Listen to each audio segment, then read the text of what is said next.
이 예수님의 제자들은 부활하신 예수님을 만나고 그리고 성령을 받은 다음에 인생이 완전히 바뀌어졌어요.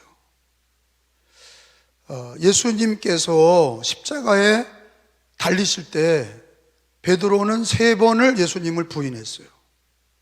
자기가, 다른 사람들은 다 주님을 버려도 자기는 절대로 주님을 떠나지 않겠습니다. 그래서 칼도 갖고 다녔어요. 몸에 칼도 갖고 다니다가 예수님을 잡으러 오니까 칼을 휘둘러서 말고의 귀를 잘랐죠. 주님께서 그 칼을 칼집에 넣어라, 칼을 쓰는 자는 칼로 망하리라, 그 말고의 귀를 붙여주시면서 베드로의 칼 쓴 거를 나무라셨어요. 그리고 베드로는 예수님을 따라오다가 예수님이 신문당하고 고난당할 때 예수님을 3번 부인하고 도망갔어요. 다른 제자들은 이미 다 도망갔어요. 예수님 곁에는 십자가 달리실 때 제자들이 함께 하지 못했어요. 그랬던 제자들이 50일 만에 사람들이 바뀐 거예요. 저는 공부를 많이 하면 바뀐다, 인생이 사람이 공부를 많이 하면 바뀌나, 이 질문에 대해서는 물음표입니다. 바뀌지 않아요. 공부를 많이 한 사람이 나쁘면 더 나쁜 짓을 많이 해요. 그 아는 걸 가지고 더 나쁜 짓을 많이 해요. 못 배웠다고 더 못한 사람이냐? 그것도 아니에요. 그 공부 가지고는 안 되는 거예요. 그러면 돈을 많이 벌었다고, 권력을 가졌다고 사람이 바뀌냐? 바뀌지 않아요. 사람 바뀌지 않습니다. 근데 이 베드로와 제자들은 오늘 성경에 보면 50일 만에 바뀐 거예요. 50일이면 한 달 보름이에요. 한 달 보름 만에 인생이 바뀔 수 있냐? 인간적으로는 없어요. 평생도 안 바뀌는데 어떻게 한 달 보름 만에 50일 만에 바뀝니까? 제가 왜 50일이라고 그러냐면 예수님이 십자가에 달렸을 때 유대교 절기가 뭐였습니까? 유대교 절기는 6월절이에요. 6월절 어린 양으로 예수님이 십자가에서 죽으신 거예요. 그리고 예수님이 부활하시고 오순절까지, 오순절은 6월절부터 오순절까지가 성령이 임하실 때까지가 50일입니다. 50일이에요. 그러면 6월절에 처형을 당하시고 무덤에 3일을 계시다가 부활하셨어요. 그리고 부활의 몸으로 며칠을 보이셨어요? 40일을 보이셨어요. 몇 명이 봤어요? 고린도전서 15장에 보면 부활의 몸을 500명이 봤다 그랬어요. 예수님 살아난 거를 500명이 봤어요. 그리고 주님이 하늘로 올라가셨어요. 그리고 그걸 다 봤어요.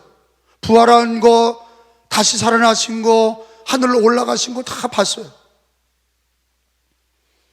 근데 예수님께서 부활하시고 나서 제자들에게 40일 동안 머무르면서 부활이 사실인 것도 가르쳐 주실 뿐만 아니라 또 한 가지는 주님이 올라가신 후에 너희들이 어떤 일을 하고 다시 오실 주님을 기다려야 되는지를 가르쳐 주셨죠.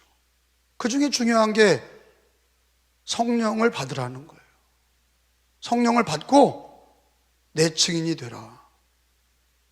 그러면 내가 다시 오리라. 그러니까 어린이부터 노년까지, 남자나 여자나, 그리고 직장과 모든 인종은 달라도 모든 기독교인들은 성령을 받고 복음을 전하면서 주님 오실 날을 기다리는 게, 이게 부활 후 50일 동안, 여기 부활 후 50일 캠페인을 하는데, 우리 교회 행사를 하는데 이 중부연회 행사입니다. 근데 중요한 거는 부활하신 예수님과 함께 성령을 받고 복음을 전하는 전도자가 되는 것이, 그게 바로 부활 후 50일 동안의 말씀입니다. 여러분, 왜 유대인들이 깜짝 놀랐습니까? 예수님을 죽인 지 불과 50일밖에 안 되는데 배신하고 도망가고 이랬던 제자들이 갑자기 튀어나와서 예수가 살아나셨다, 너희들도 회개하고 예수를 믿어라. 그게 다른 나라에 가서 그런 게 아니라 예수님을 죽이고 십자가에 매달고 무덤에 갖다 놓았던 그때가 바로 50일밖에 안 돼, 한 달 보름밖에 안 되는데 이 사람들이 달라진 거예요. 달라져도 너무 달라졌죠. 제가 아까 얘기한 것처럼 많은 시간 공부했다고, 그리고 많은 돈을 얻었다고, 그리고 많은 지위를 얻었다고 사람이 달라지냐? 아니에요. 달라지지 않아요. 근데 오늘 베드로와 초대교인들은 달라졌어요. 인간의 방법으로 교육을 받거나 돈을 벌었거나 지위를 얻었거나 상황이 바뀐 게 아니라 똑같은 상황, 똑같은 예루살렘, 예수님을 처형했던 그 사람들, 그 자리에서 그들이 달라져서 예수가 살아났다고 그리고 회개하고 예수를 믿으라고 막 전도한 거예요. 신앙의 태도가 달라졌습니다. 인생이 달라졌어요. 근데 성경을 아무리 찾아봐도 달라지게 된 방법은 두 가지예요. 부활하신 예수님을 만난 거와 성령 받은 거, 이 두 가지가 그들을 바꿔놓은 거예요. 부활한 살아계신 예수를 만나고 성령을 받은 다음에 이 사람들이 달라진 거예요. 이거는 인간의 수단과 방법으로 바뀐 게 아니라 부활하신 예수님을 만나고 살아계신 예수를 만나고 삼위일체 성령을 받은 다음에 이 사람들이 달라졌는데 이 기간이 너무 짧은 거예요. 바뀌기엔 너무 짧은 시간이에요. 6월절부터 오순절까지가 너무 짧은 기간이에요. 저는 예수님, 살아계신 예수님 만나고 성령을 받으면요, 깡패나 강도도요, 시간 걸리지 않고 바뀌어집니다. 회심이 일어나요. 사람이 바뀌어요. 종교적으로 교회를 왔다 갔다 하는 시간은 10년, 20년 걸려도 바뀌지 않는데 살아계신 예수님을 만나고 성령을 받고 은혜를 받으면 달라지더라고. 그거밖에 없어요. 기독교의 능력은 어디 있냐? 종교적인 행위에 있지 않아요. 살아계신 예수님을 만나고 성령을 받고 은혜를 받을 때 비로소 달라지기 시작하는 거예요. 믿으시면 아멘.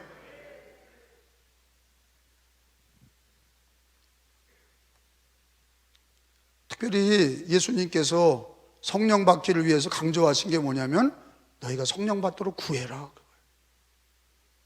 주님이 부활하시면서 승천하시고 바로 성령이 오신 게 아니라 며칠이 걸렸냐? 성령을 기다린 지가, 기도한 지가 7일이에요 40일 동안 무덤에 3일 계셨고 50일 기간 중에 3일 계셨고 40일 동안 부활의 몸을 보이시고 승천하시고 그러면 7일이 남거든요. 그 7일 동안 성도들은 한 곳에 모여서 마가의 다락방에서 예수 그리스도께서 약속하신 성령을 달라고 기도한 거예요. 7일 동안 계속 성령 받기를 기도한 거예요. 그리고 오순절이 7일째 성령이 임하셨다. 그게 사도행전 2장의 말씀이에요. 성령이 임하니까 이 사람들이 나와서 예수님의 복음을 전하는 거예요. 은혜 받은 사람의 특징이 뭐냐? 예수 만나고 성령 받은 사람의 특징은 예수님의 증인이 되는 거예요.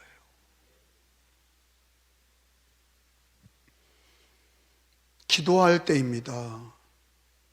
정말로 감독이 되어서 지금 이 시대를 바라보고 교회 상황들을 바라보면서 그리고 성도들의 가정을 바라보면서 지금은 참 성령 받기 위해 기도할 때예요.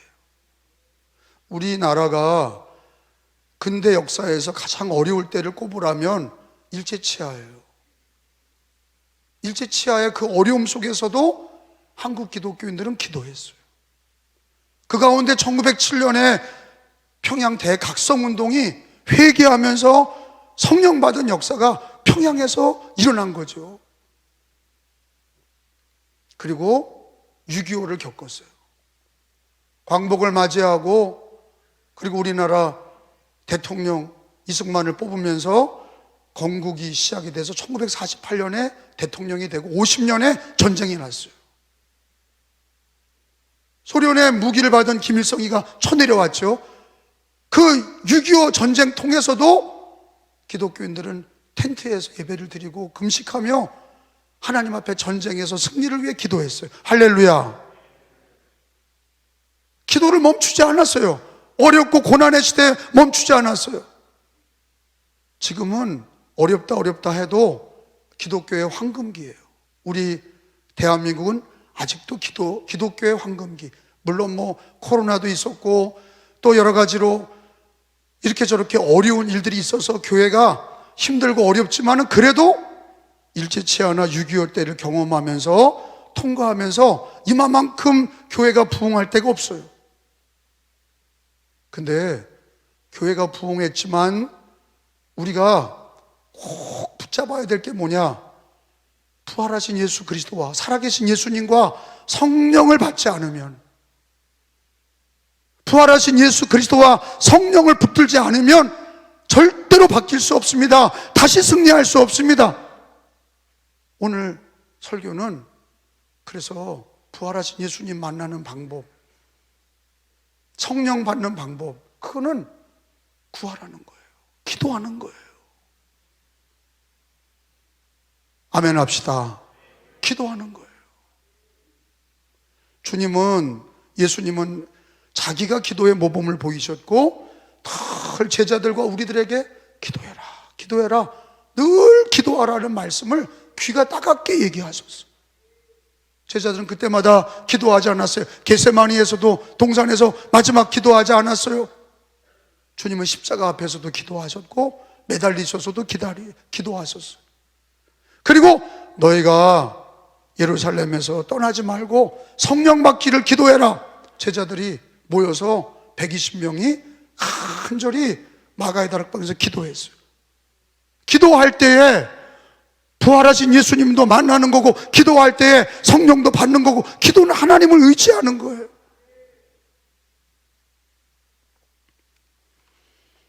성경을 찾아보겠습니다. 누가복음서 22장 40절에 보면은 예수님이 우리들에게 하신 말씀이 시험에 들지 않게 기도해라 그러셨어요.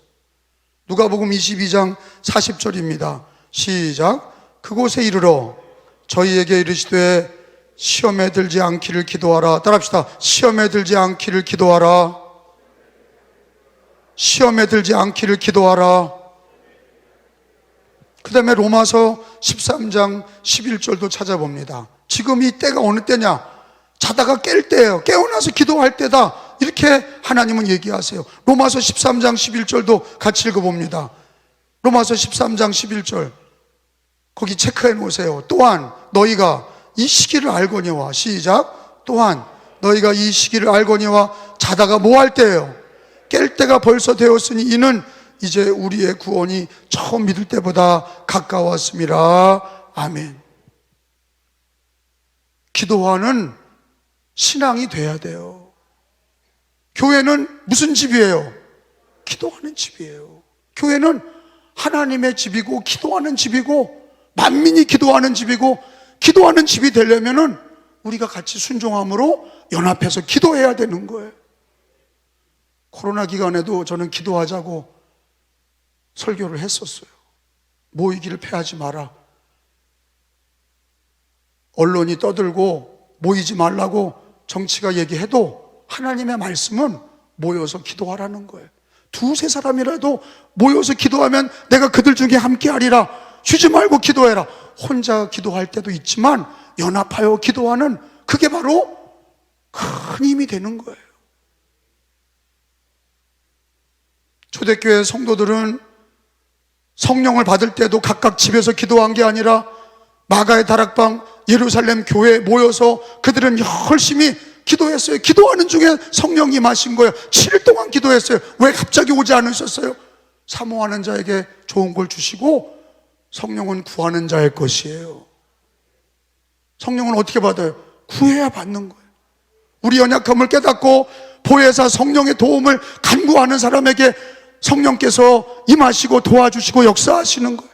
여러분, 우리가 예수를 믿을 때 성령이 임하셨어요. 그러나 육을 입고 있기 때문에 성령을 구하지 않는 기독교인들은 여전히 육적인 기독교인이 되고, 육신의 기독교인, 성령이 그 속에서 근심하시는 거예요. 너희 몸은 성령이 거하시는 전인 줄 알지 못하느냐. 너희 몸은 너의 것이 아니라 하나님의 것이다. 성령이 거하시는 성전이다. 성전에 처음에 해야 될 일이 뭡니까? 기도하는 거예요. 교회는 기도하는 교회고, 내 집은 기도하는 집이라고 그러셨고, 성도들은 시험에 들지 않도록 기도하라고 그러셨고, 지금 이 시대는 말세지 말이에요. 죄악이 관영하고 전염병이 돌고 전쟁과 수많은 일들이, 악한 이단과 역사하는 게 얼마나 많은지 몰라요. 안티기독교가 얼마나 많은지 몰라요. 우리는 부활하신 예수님, 살아계신 예수님을 붙들고 그의 이름으로 기도하고 성령을 받도록 기도하셔야 돼요. 성령을 받도록 기도하면 성령 충만한 성도들이 히스토리 메이커, 역사를, 주님의 역사를 이루어 나가는 거예요. 우리 힘으로는 안 되는 거예요. 성령의 역사가 임하여야 도와주시는 보혜사 성령이 우리에게 감화와 감동으로 역사하시고, 성령님이 우리가 전도할 수 있는 힘을 주시고, 봉사할 수 있는 힘을 주시고, 지혜도 주시고, 말씀도 깨닫게 하시고, 예수와 동행하게 하시는 그 모든 능력이 성령님이 도와주셔야 돼요. 성령의 도움을 받으려면 기도하셔야 돼요. 이번에 중부연에서 50명 안수를 했는데, 목사 안수 50명 했어요. 다른 연회에서는 20명도 채 안, 20명밖에 안 돼. 우리 중부연회가 늘 그렇게 다른 연회보다 2배나 많은데, 옛날에 저희들이 받을 때는 100명이 넘었어요. 100명이 넘었던 게 50명으로 추락한 거예요. 점점 신학교를 지원하는 사람들이 없어지고, 젊은 세대가 점점 없어지고, 성도들이 기도를 하지 않고. 옛날에는 저희 아버님한테 목회자들이 찾아오면 밥도 사주지만 중요한 건 기도해라, 그거예요. 너 성령 받고 기도해라.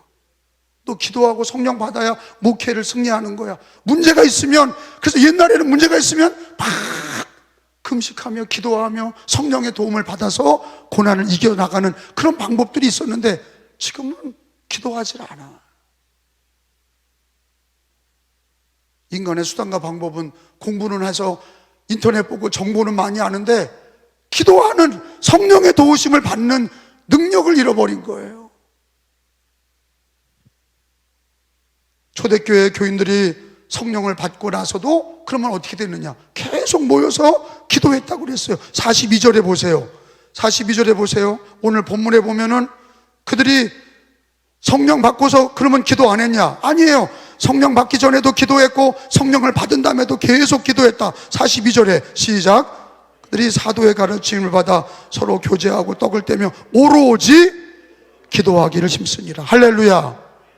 그 초대교인들은 성령이 역사하시는 교회 방법은 뭐냐? 모여서 기도하기를 힘쓴 거예요.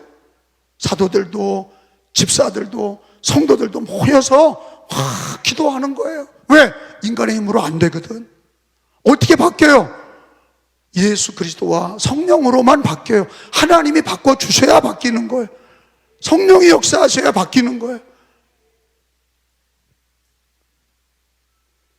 성령 받을 때도 기도했어요. 모여서 120문인도가 기도했고, 성령 받은 다음에도 오늘 읽은 말씀처럼 오로지 기도하기에 힘썼더라. 믿으시면 아멘.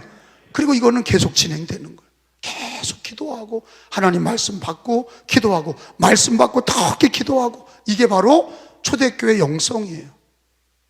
초대교회 신앙의 영성은 많은 행사를 한 게 아니라 말씀 받고 기도하며 그들이 성령 충만 받아 복음을 전하니 3,000명이나 돌아왔다.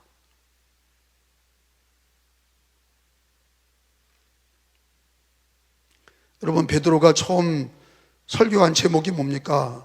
38절에 보면은 회개하고 예수를 믿으라는 거예요. 38절에 읽어봅니다.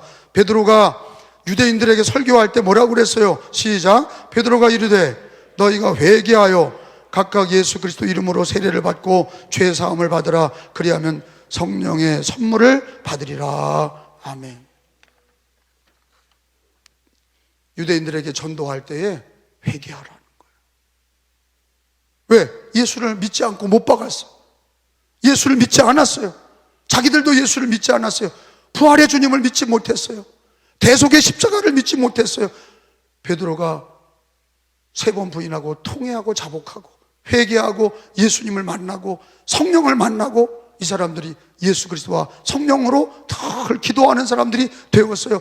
여러분, 회개하는 거는요, 윤리와 도덕적인 문제가 아니에요. 하나님과 나 사이의 문제예요. 하나님 앞에 지은 죄예요.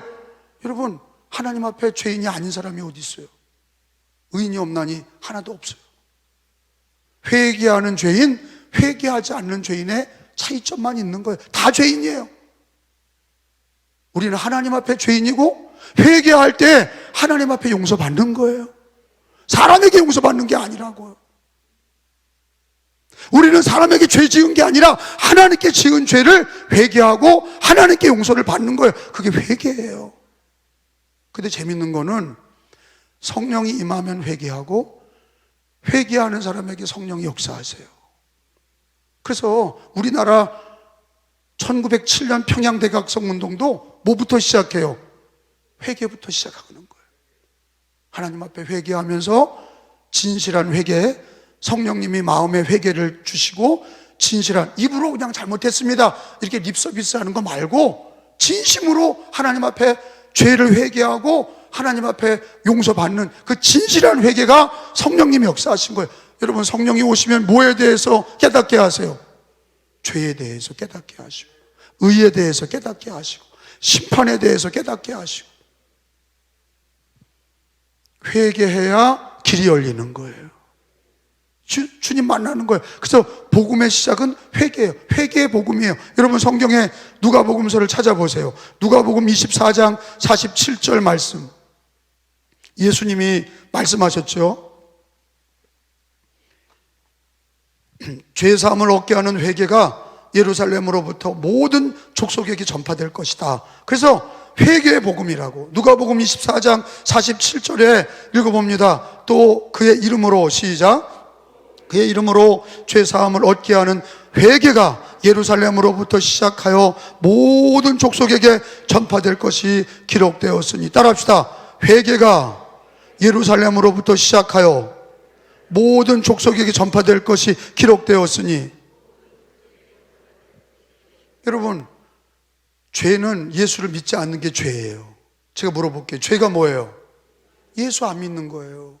착하게 산 게 아니라, 착하게 살지 않은 게 죄가 아니라 예수님을 믿지 않는 게 죄. 하나님 앞에서는 그게 죄야. 그게 모든 것의 죄야. 하나님을, 예수님을 믿지 않는 거. 근데 여러분, 예수 믿고 구원받은 사람에게도 회개가 필요하냐? 회개가 필요해요. 성만찬 때 우리가 회개하잖아요. 왜? 목욕한 사람은 발을 닦아야 돼. 늘 언행심사를 회개해야 돼. 그 회개는 구원에 이르는 회개는 했고, 구원받은 회개는 했어도 우리는 날마다 언행심사에 죄를 회개하여 성결함을, 삶을 살고 순종하는 삶을 살고 은혜의 삶을 살도록 회개하는 삶을 사셔야 돼. 그래서 십자가의 공로로 천국 간다는 얘기가 뭐냐? 처음 믿을 때도 회개하고 예수 믿었고, 신앙생활 하면서도 우리는 언행심사의 죄를 회개하고 깨끗해지고 씻어지고 성결하게 되고 거룩하게 되고 주님 앞에 가는 날까지 예수의 보혈로 회개하고 천국에 임하는 신앙이 되어야 될 줄로 믿습니다. 이제는 회개가 많아져요? 줄어들어요? 줄어들어요. 회개하지 않고 머리만 남았어요. 머리는 큰데, 아는 건 많은데 회개하지 않아. 눈물이 마르고 통에 자복이 없어. 그러니까 개선이 되질 않죠. 여러분, 자녀들이 뉘우치지 않는 자녀가 성장이 됩니까? 뉘우치지 않는 자녀는 성장되지 못해요. 반성하지 못하는 자녀는 성장하지 못해. 하나님 앞에서 죄를 회개하지 않는 자녀들은 성장하지 못해요. 거룩함에 이를 수가 없어요. 니느웨가 죄 때문에 망하게 됐는데 뭐 하면서 살아났어요? 회개하면서 살아났어요. 소돔과 고모라가 죄가 많아서 망한 게 아니에요. 뭐 안에서 망했어요? 회개 안에서 망한 거예요. 다 죄인이에요. 다 죄인입니다. 근데 회개한 사람들은 니느웨는 살았고 소돔과 고모라는 회개하지 않아서 불의 심판을 받았어요.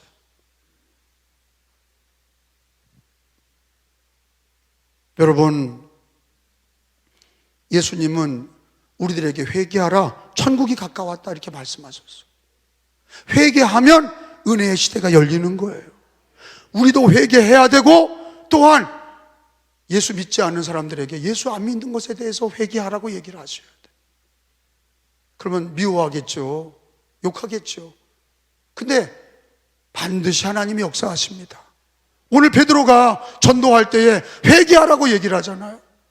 이거는 예수 믿는 사람에게 얘기한 게 아니라 예수 믿지 않는 사람에게 회개하라고 얘기한 거예요. 믿는 사람도 회개해야 되고, 믿지 않는 사람은 예수 믿지 않는 것을 회개하고 주 예수를 믿어야 되는 거예요. 인도에 갔더니 인도의 사람들은 예수님을 쉽게 믿어. 예수 믿으세요? 네, 믿을게요. 그래서 집에 가보니까 부처님도 있고 공자님도 있고 십자가도 하나 갖다 놨어. 그게 무슨 믿는 거예요? 우리 기독교는 회개한다는 게 뭐예요? 과거에 있는 모든 종교를 다 회개하고 버리는 거예요. 할렐루야. 회개는 가던 길을 돌아서는 거예요. 그냥 예수님 믿는 거 하나 갖다 놓는 게 아니라고. 회개하고 청산하고 하나님 앞에 회개하고 주 예수를 믿는 거예요.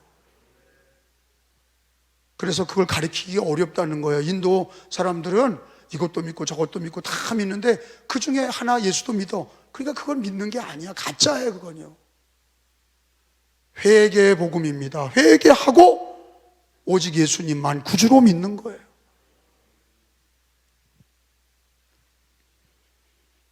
여러분, 요즘에 우리들의 신앙이 기도가 있는가?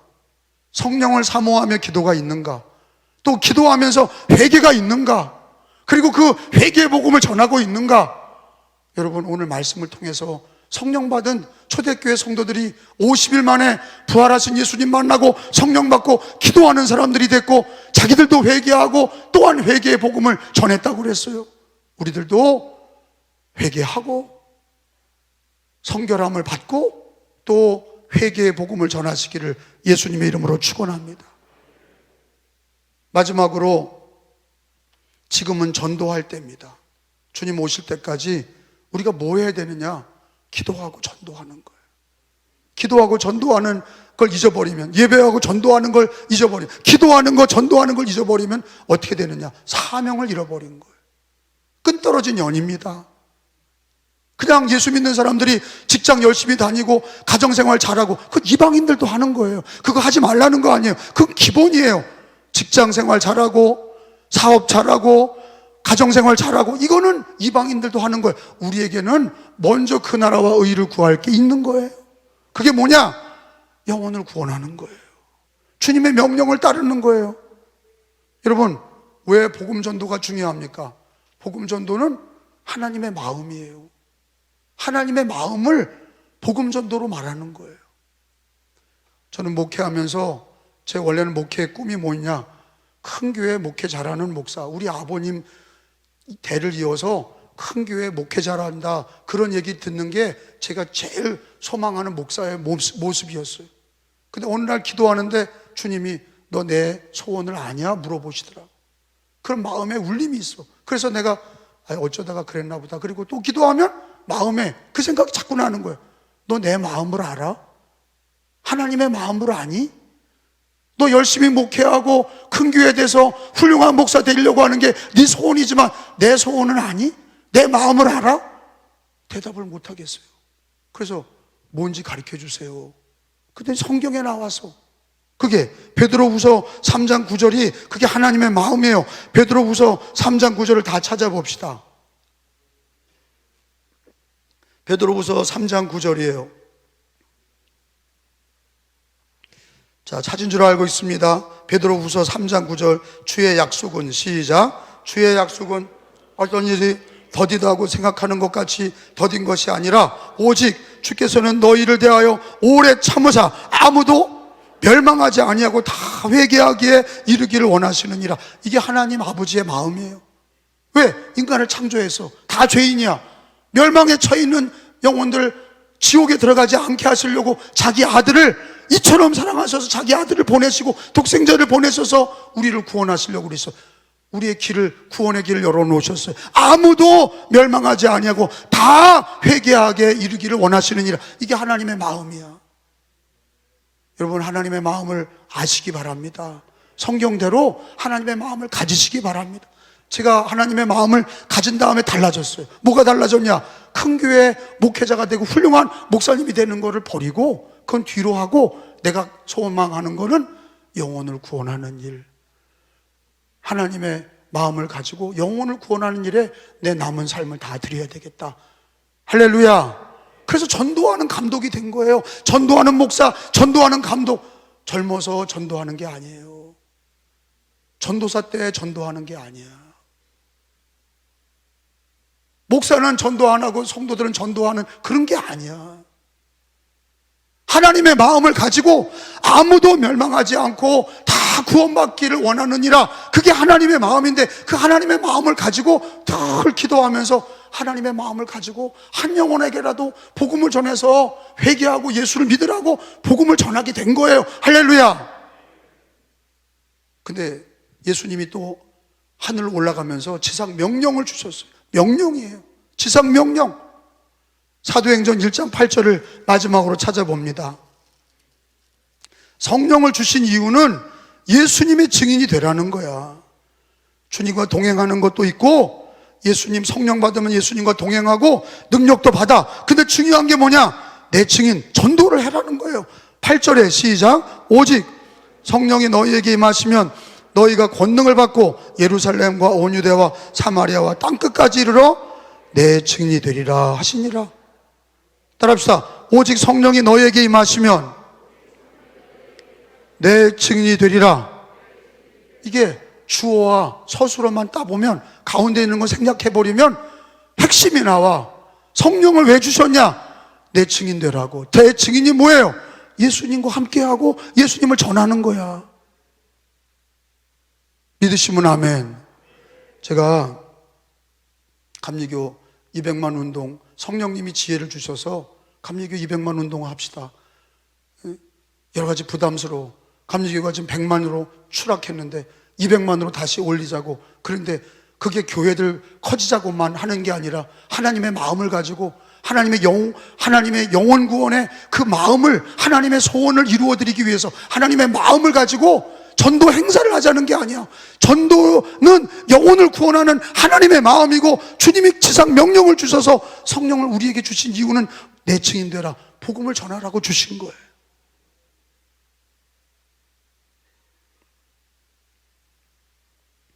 주님은 다시 오십니다. 다시 오시는 날까지 우리는 맹놓고 기다리는 게 아니라 기도해야 됩니다. 그리고 전도해야 돼. 그거는 남녀노소 관계없이, 직장과 사업과 다 관계없이 무직이라도 괜찮아요. 직업이 없어도 괜찮아. 우리는 예수 믿고 어떤 태도가 바뀌어야 되느냐? 베드로가 달라지고 사도들이 달라진 것은요, 그거는 돈이 많아지거나 새 집을 샀거나 이렇게 인간적인 방법이 달라진 게 아니라 신앙의 태도가 달라지니까 인생이 달라지기 시작한 거예요.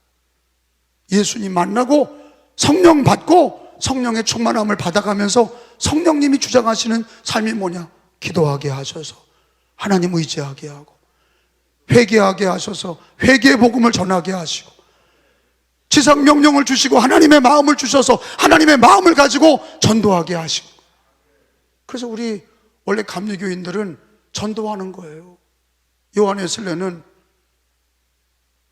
예수님을 믿고 성령을 받은 다음에 그는 늘 아침마다 기도하면서 성경 읽고 기도하면서, 원래는 성공의 신부였는데 성공해서 감리교 운동하지 못하게 내쫓으니까 설교를 성당에서 할 수 못한다 하니까 강당권을 박탈하니까 길거리로 나간 거예요. 길거리에서 찬송을 부르며, 동생은 찰스 웨슬레는 찬송가를 많이 작사 작곡해서 밖에서 북을 치고 찬양하고, 사람들 모으면 길거리에서, 시장에서, 광산촌에서, 길거리에서 전도한 게 감리교회예요.